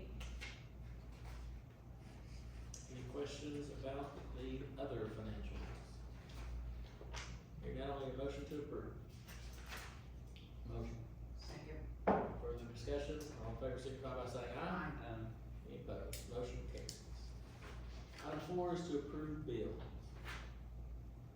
So on 4.1, we can have highlighted here the project-specific bills, the big one here being those grinder pumps that are being paid for. $1,000.50. Those were the grinder pumps that you brought here and showed us a few months ago. Yeah, and that was part of the other half of the first order, that we initially ordered. Made an order on the, any more since then until we have a meeting. Any questions about the bills? Is there a motion that everything to accept, do that on the, that was coming from FEMA money, correct? Yeah, make a motion to approve the. Any second? Second. Any further discussion? All in favor, signify by saying aye. Any opposed? Motion carries. Item number 5 is legal. The first item is chairman update on board on easement agreements for developed road project. And I don't actually have that information. That was something that Tim was aware of and handled personally, so I don't know. Are you all aware of anything on that? Yeah, we had a, last meeting that we had with Brown, Brown's gonna work with Brown Combo. Brown Combo is taking the lead, I think, on the, easement agreements, with a couple of customers out there that need easements on, so that was the last update I got. Brown's gonna work with Brown on getting those easements, and Brown's the main contact with those people. That might be one of the, got an email from Brian today that, Yeah, we saw that, there was a parcel, I guess, that was owned by the city of Inez that hadn't been transferred to the sanitation district. and but we don't have the deed for that, and we have to get that.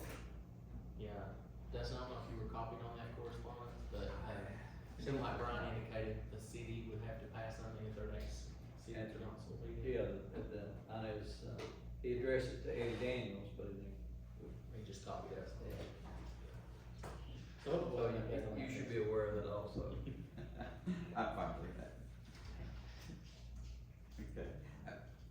Brian usually handles the local property stuff still, since he's local, that's why I'm not involved in that. Okay. So just for Mr. Corman's benefit. Board attorney update, the board concerning legalities of accepting check, cashier check, or money order. This is, again, the no cash item that we discussed earlier in the water district, meeting, so it would be the same. This entity doesn't have that requirement for, Right. Yeah, it doesn't have to be PSC. approved by or, PSC, of yeah. course, with all that. But in terms of whether or not you adopt such a policy. But I think we'd be better off to find out whether or not the Public Service Commission would approve it on the other. If it approves it on the water, we can do it on the sewer. That makes sense, you would wanna be consistent with your You policies. wouldn't wanna be doing it on one thing and not doing it on the other. Makes sense. And that's it. Item number 6 is operation. Well, you have 6A1, again, had a meeting, Colby and Vernon, to discuss the FEMA projects. We updated our SAM.gov account, for 2026 on the sanitation side. And, again, the Big Sandy annual visit coming up next week, into next week. Wastewater treatment, That, Sam dot, gov account, was something that is very important to keep up with. And, for all the years that the sanitation had been in here, we didn't have that a few years ago. And we couldn't get a grant because we didn't have that. So we had, before we had money come to us that someone, but we didn't have the SAM account too.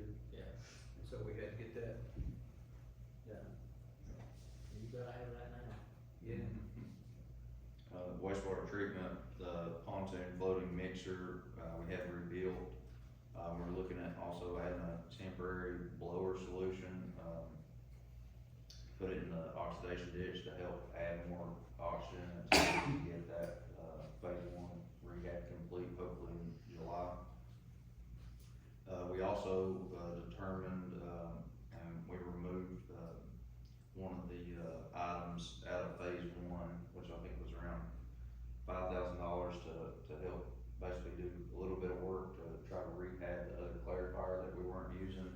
And, we found out that, you know, once they got in there and started prepping to try to do the work, it was gonna cost a lot more than that. So we reached out to the actual manufacturer to come out and give us a full breakdown estimate of what it would cost to get a full replacement. And then also, actually make full repairs.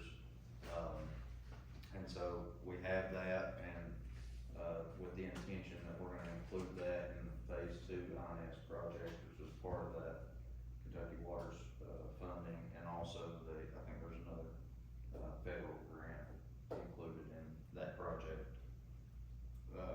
Tug Valley wastewater treatment plant, you all approved for us to use, FEMA money that the district had already spent, to be reimbursed for to, repair the Troy valves at Tug Valley.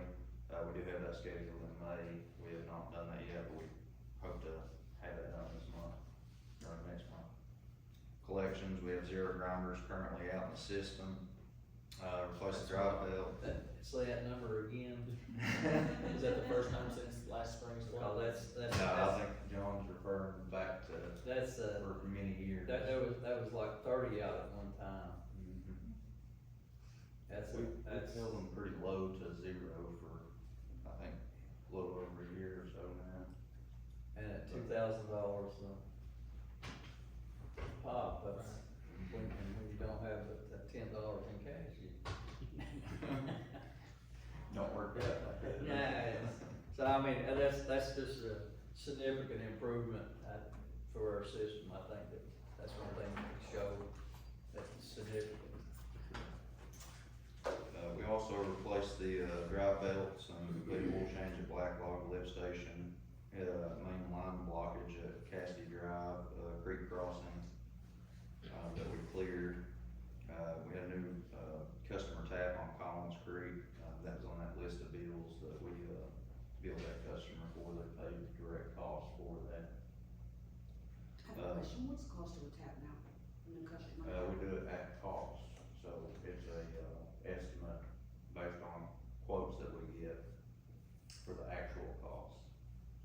So if I was a new customer and I wanted to get a water tap, what would it cost me? Water is a cent, this is sanitation. Is that, Yeah, oh, that's right. right. Yeah, But- for sanitation, I think we tried to go that route for water and ended up being, I can't Water, remember. we'd have to adjust our tariff to That's that, I don't remember, do you know what the current tariff is? I think it's a flat rate, It's a flat rate, you know. Residential, Residential. $1,000 for water and service. commercial is that cost? Yeah. And sewage is, So for sewer, it's the cost of labor, equipment, and price of material. The exact cost of that is what the customer pays. And that's something that was done, here in the past, I think, 6 months or so.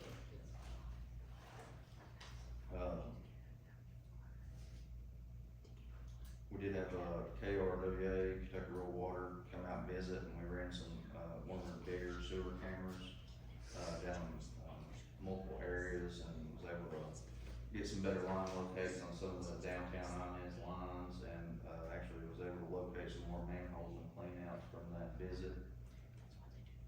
Hoping to get them back to continue working little by little with their camera when we can. We'll put new tracks on the skid steer, and, for the FEMA related projects, we installed 8 E1 grinders, installed, Riverside, duplex lift station, that whole station.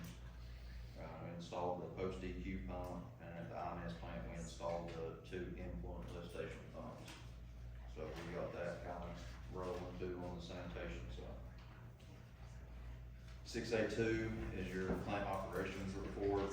Everything passed at Tug Valley with INS. You know, we had INS going pretty good until we had that, the pontoon aerator go down on us. We'll probably see a lot more failures. The state is aware of it, they've been notified, we're working through it. And, also, I mean, just to relay back, that plant's never gonna be in full compliance until after the phase 1 project, which is hoped to be completed in July. Even with pushing this,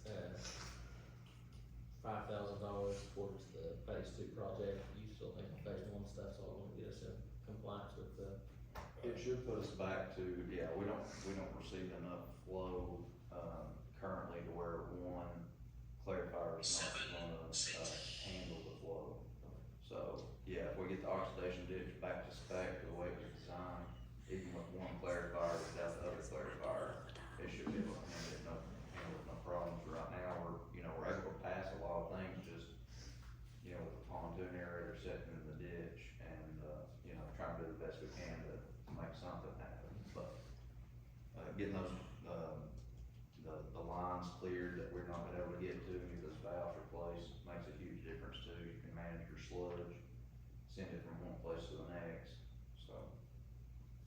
Yeah, the expectations is phase one's gonna get us in compliance with phase two, bringing a lot more, additions and upgrades, of the plant, put it in a whole another level, including, how we, get rid of our sludge, so being able to actually haul it off. 'Cause, we talked about how much sludge is accumulated over there. Has anyone, other than Tim, checked with anyone about, getting the sludge, reclassified? I have not, since he started on that, I provided him all the estimates on how much is there. And from there, he kind of took that, and I'm not sure where, he was trying to work it, reclassify it to where we could get rid of the sludge and use it as beneficial reuse, and then for us to only pay, contractors to haul it out. I have had, I can't remember the landfill name, had someone come to me, I've got her card, I can try to reach out to her and see, just start the conversation up, or however y'all wanna, that's something that's definitely still needed, and something that we need to. Well, that's gonna be part of that project, because we gotta get rid of that sludge. Yeah, and it was considered under the project, yes, Which project? the phase two. Phase two? Yeah. I think it's worth staying on that. Have there been complaints down there lately with Little League baseball? Have you heard any complaints, Helen? They've not called us. It's horrible. Is It's, it horrible it's, right now? I go Yeah. every day to Big the ballgame rub. down there and big rub. I sit with a mouse like No, that. no, no. That's It's something we can horrible. stay Elf on. block the I sin. don't know if AWR can try to pick up, kind of where Kim left off on, if we can get that reclassified, but if we can get that out of there, it's something that's needed to be done for a long time. At least if we don't have the funds to get rid of it right now, as soon as phase two kicks in, this Kentucky Double Waters money, you've got that lined up to just make it happen with, paying contractors to haul it off versus, and it's already lined up. It's gonna get really sticky when the weather gets warmer. Oh, yeah.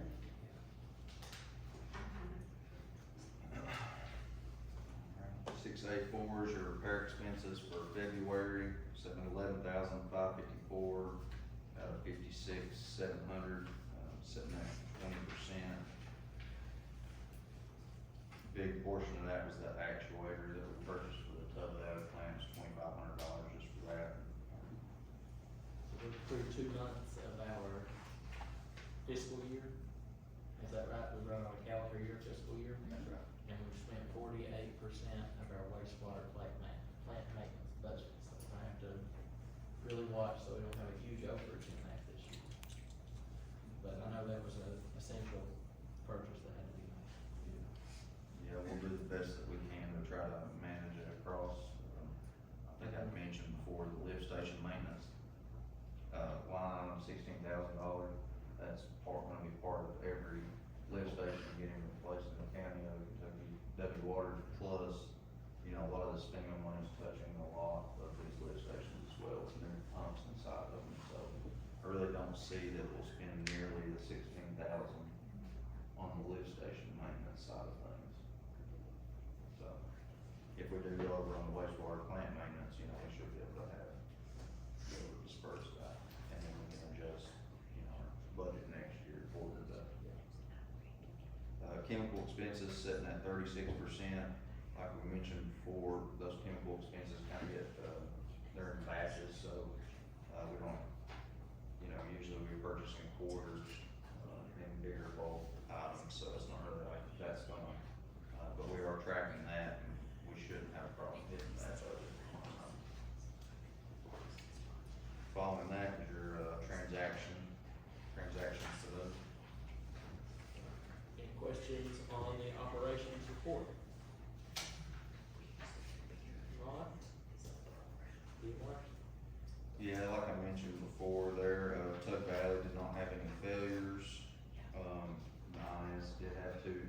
failures out of the 8 samples that we're required to do each month for it.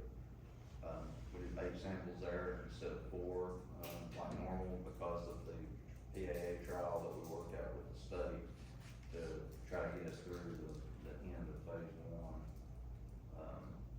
So that was part of that, so that's the reason we do 8 samples at INS now instead of 4. That was part of their stipulation. But other than that, we're doing everything we can to try to mitigate what we can, try to get us through that project.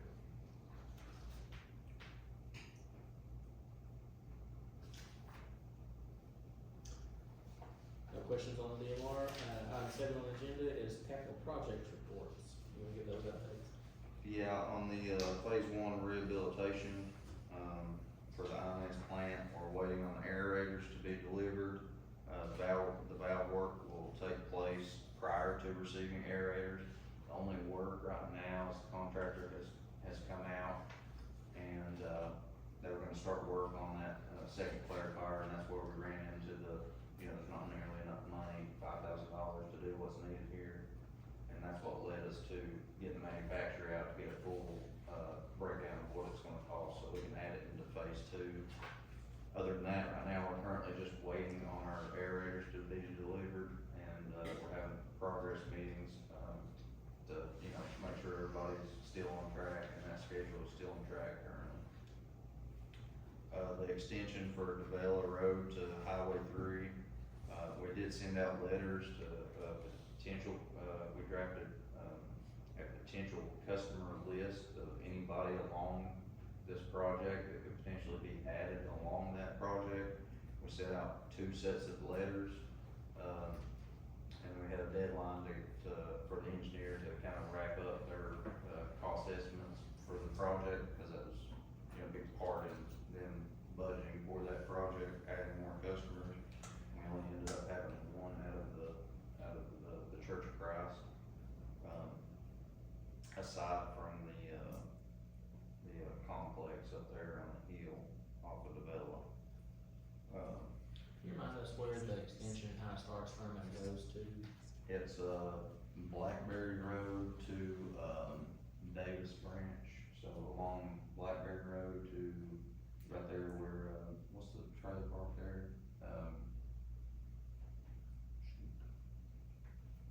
It's Blackburn? Jarrett's Trailer Jarrett's Park Davis and all Branch. that, right in that That's where it intersection. starts at? It goes Yeah. down and then crosses the road over into, Blackberry.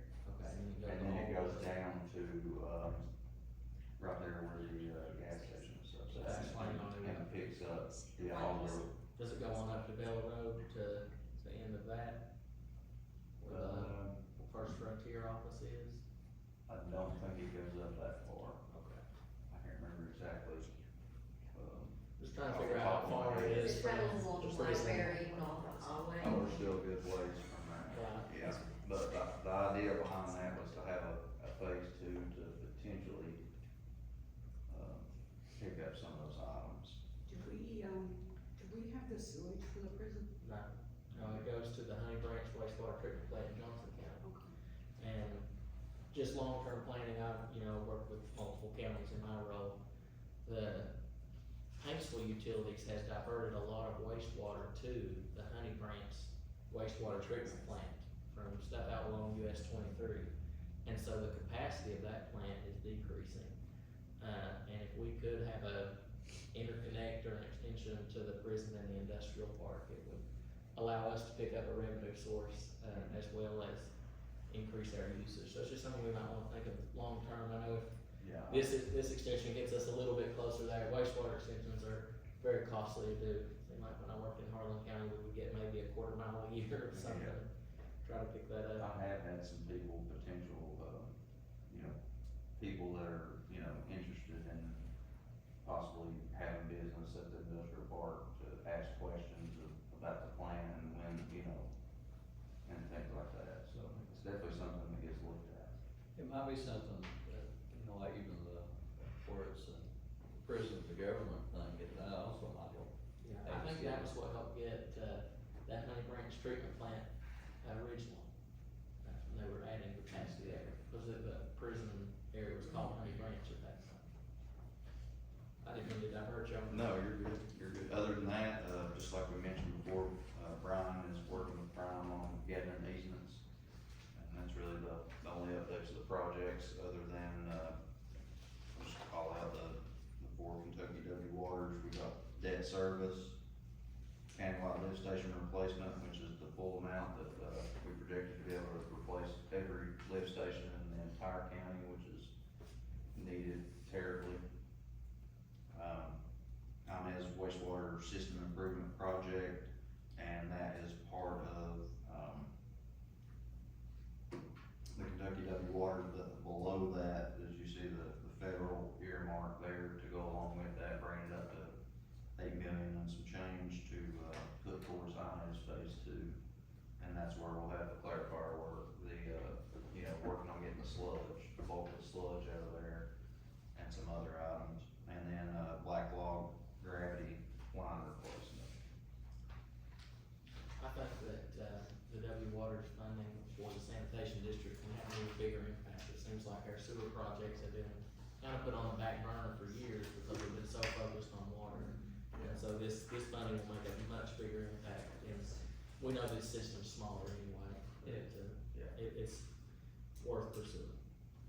Any questions about the current projects or the SIP list? Move on to item A, which is other old business, AWR, update the board on the FEMA and Kentucky Emergency Management funding status along with scheduled complete repairs. 881, like I was telling you before, I made just a little place down there at the bottom separate for y'all to kind of be able to tell what funds are available for, we've received that had already paid out and are reimbursable back to the district to use. 882, Tug Valley wastewater treatment plant. We've installed a 7.5 horsepower pump, and we had delivered the 5 horsepower pump and everything to go along with it. Still waiting on a control box there. Hopefully, as soon as we receive that, or no, we've already received it. Hopefully, this next month we'll have this project wrapped up, as far as the work goes. Inez wastewater plant, we've had the 7.5 and 11.3 delivered, and we've already actually installed those. The 40 horsepower IGA, so the IGA, Locust Court, and Dempsey, we actually have a meeting with a couple different vendors to come out, and their electricians to come out and give us, full cost estimates and walk the site with us. We've already got quotes for the control panels, but these stations here are, gonna have electricians come out, install the new control panels that were flooded. And so, as soon as we walk through those and then look at, what control panels are and what we're looking at, we'll make a decision on that. And then we've also got the pumps ordered now that had to have the special, pieces that were fitted. So pumps are ordered, and we got that moving essentially. Just gonna take on those a little bit more time. We're hoping to have all this other stuff knocked out in time to, move along with these and get these done. Locust Court, that's been delivered. We'll plan to have that done next week. Or sorry, not Locust Court. Locust Court was part of the IGA, Riverside Lift Station. That was delivered. We'll have that done by next week. And same thing with Dempsey Lift Station. We do have the pumps in, but control panel work at Dempsey Lift Station. So it's the same, we're gonna go with the same control panels across all 3 and talk with them about getting them raised up and things like that. Riverside Duplex completely installed, and then grinder pumps, not like I said, we did, talk about getting we did get a vote to approve to order some other things, but I've not made those orders yet.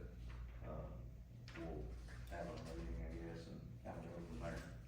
And the meeting he's referring to, Vernon and I have been trying to dive in and see what we're allowed to do with any, excess funding that may be left in some of these FEMA projects. If correct me if I'm wrong, if projects are categorized in a certain way, you can use some of the leftover funds for like mitigation projects.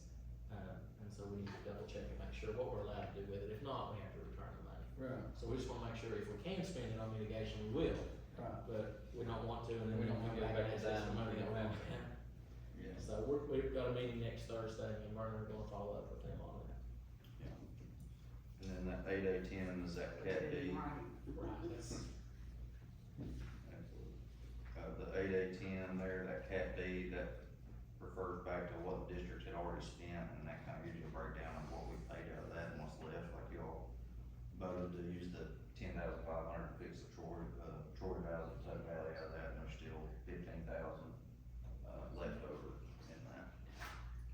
Other than that, that's about it, we're rocking and rolling with it. alright, any questions else on FEMA and KYM funding? If not, 8B says AWR update board on insurance claims and status of payment.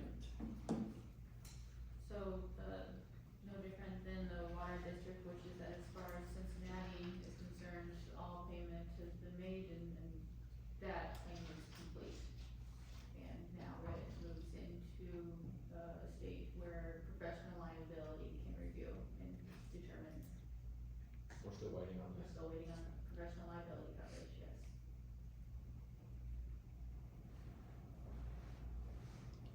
Alright, item 8C, AWR discuss operator licensing status and succession plan. Is this the same document that was covered in water? It is the same document, but as far as licensing on sanitation goes, that's the area that we've had concern previously, and, everyone was told he left, he's gonna go tomorrow for a class, and then Thursday sit for an exam, and then, assuming he passes, knock on wood, he's gonna pass, we will have a backup operator on the collection side. We are sufficiently covered with another employee, but it is good practice to have a backup person. He's hopefully gonna make it happen for us this week. And we've got another one of our guys that's been with us for about a year now, he's taking the same class, exam for his class 1. Alright, item 8D says chairman update the board on Fahi technical assistance work to identify funding sources for sanitation district SIP projects. I'm not aware of any technical assistance work, AWR on that thing. Probably would be worthwhile to engage with Fahi in the next 30 days, just make them aware that Mr. Clemens no longer with either board. Item E says AWR discussed the unused wastewater treatment plant insurance policy. I believe that's what we took care of with Erlina. No other action there, and then we'll go on to new business.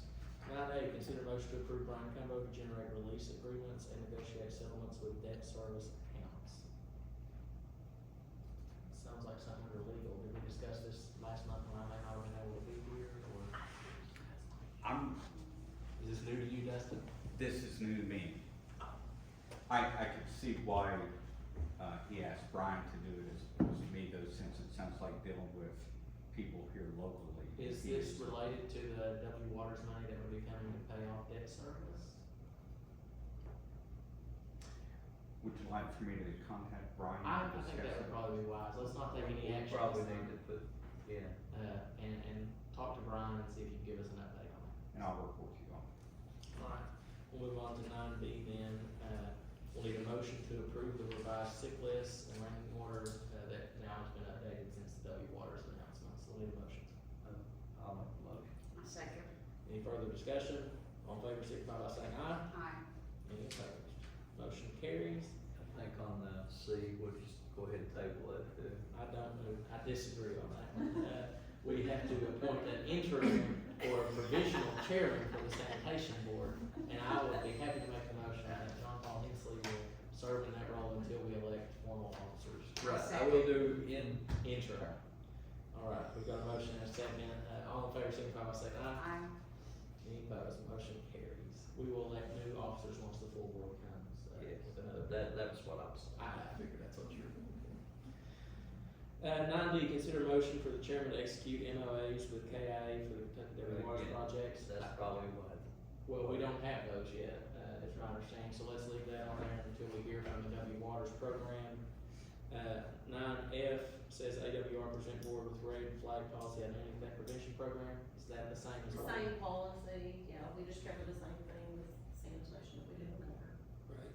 Then nine F, discussion on authorized signature approval process for project draw documents. I assume now that we have an interim chair, he'll be able to do the same. Yeah, I should be able to, that should give me the option to keep, at least progressing until we get something in place. Okay. Item 10 is to consider motion to move into closed executive session. Agreed.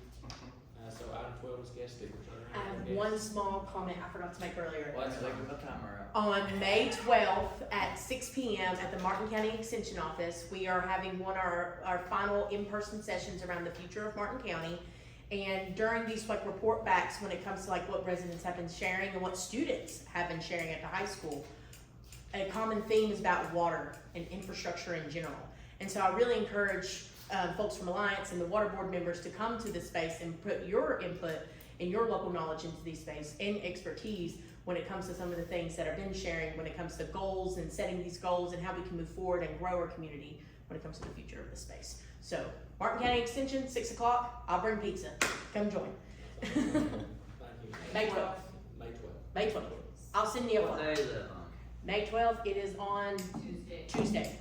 That's a bad day It's not water board day. I know, but it seems like I got all kinds of stuff lined up on Tuesdays. Well, you can play hooky just for one time. Thursdays, Mondays. That's all I have. All right, thank you. Anyone else with business for Springport Sanitation District? Not, we'll need a motion to adjourn. So Record moved. time. Motion and a second. Second. All in favor? Aye. Any opposed? Motion carries. We'll adjourn at 8:03 p.m. Record